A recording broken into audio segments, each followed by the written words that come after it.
Bienvenidos una semana más al despacho de Psicología Alvil. Hoy, como veis, tenemos otro fondo y estos fondos significan que vamos a tomar como una temática un poco diferente. Y más que nada es que hoy vamos a hablar de una cosa que nosotros en el despacho es como no huir de eso, ¿no? Que es el miedo. ¿Y por qué vamos a hablar del miedo? Que habitualmente insistimos, tenemos para todo lo contrario. Porque es súper importante entender el para qué hacemos las cosas. Comenzamos.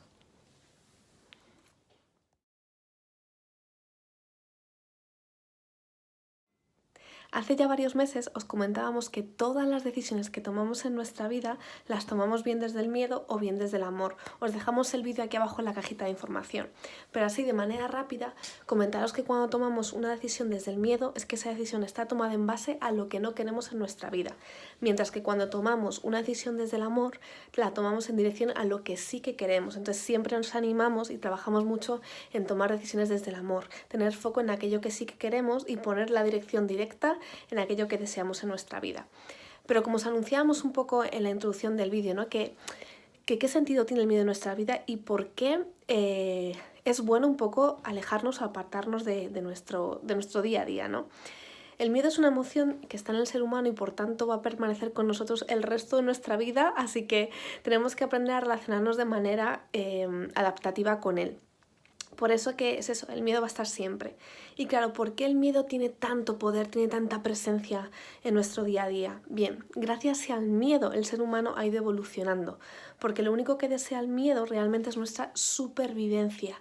Gracias a que todos nuestros antepasados, a que el Homo sapiens sapiens y todas estas evoluciones tuvieron miedo, fueron creando cosas, herramientas, recursos para poder sobrevivir. ¿Qué ocurre? Que nuestras células y nuestro cerebro todavía a día de hoy no es consciente de que eso ya no nos hace falta, ¿no? Por explicarlo de alguna manera, no sé cuántos de vosotros tenéis las muelas del juicio. Yo en mi caso, hasta el día de hoy, toquemos madera, todavía no las tengo, ¿vale? En mi caso, mi cuerpo y las personas que no tienen las muelas del juicio ya entienden que yo no tengo que desgarrar ni morder la carne cruda. Sin en cambio, todavía sabéis que a muchas personas les sigue siendo la muela del juicio, es decir, el cuerpo todavía entiende que todavía a lo mejor tengo que comer ese tipo de carne, ¿no? Pues si con esto todavía seguimos con las muelas del juicio, imaginaos con otro tipo de cosas. Así que el miedo por eso sigue estando tan presente, porque entiende que lo necesitamos para sobrevivir. Pero ¿qué ocurre? Que ya no hay tanto peligro. Otra cosa es los peligros que tengamos aquí dentro, en nuestra cabeza.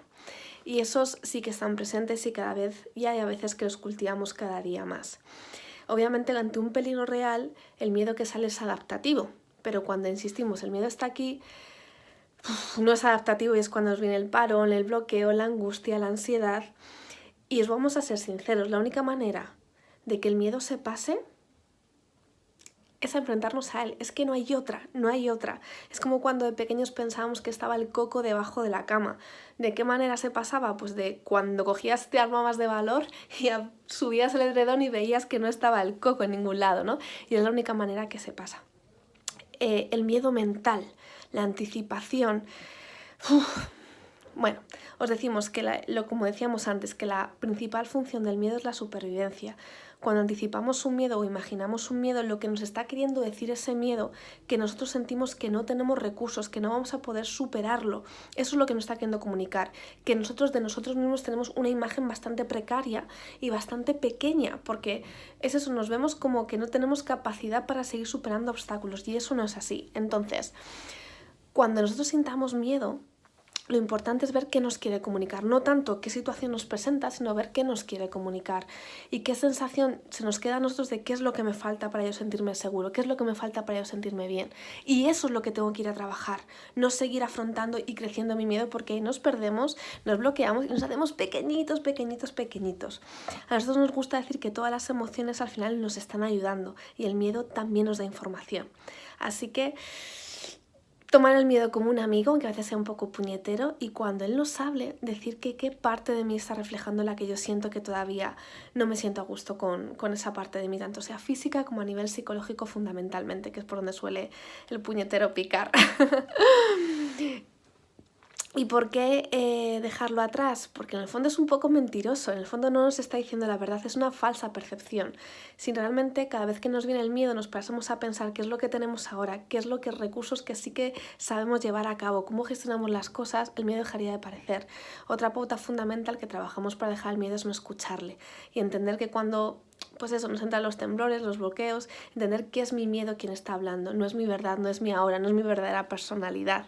Así que os animamos a que os toméis el miedo como un amigo que nos está hablando, que nos está señalando esas partes que nosotras creemos que no están muy reforzadas y que tenemos que trabajar, y sobre todo que, insisto, el miedo habla de algo que no es verdad, de nuestras inseguridades, y sí que os pedimos siempre que una vez que sabemos de por qué viene el miedo, que pongamos el foco en el amor, en lo que sí que queremos, llamarlo motivación, objetivos, amor, como queráis llamarlo, ponerlo ahí y no quitar nunca de ahí el ojo. En esta semana, la semana pasada, se estrenó un temazo del grupo Izal, que se llama El Pozo, y habla un poco de eso, ¿no? De que cuando tenemos algo duro, que pongamos el foco en lo bueno, en lo que nos haga salir del pozo, y que de ahí no quitemos nunca la marcha. Y es lo que os animamos también desde aquí, desde el despacho de Psicología al Viv. En las próximas semanas seguiremos hablando del miedo, pero sobre todo en especial del amor, de la motivación, de los objetivos, del pensamiento positivo, de la reestructuración de esos pensamientos cansinos. Así que os deseamos muy buena semana, y en especial que desde ahora sigáis diciendo desde el amor. ¡Feliz semana!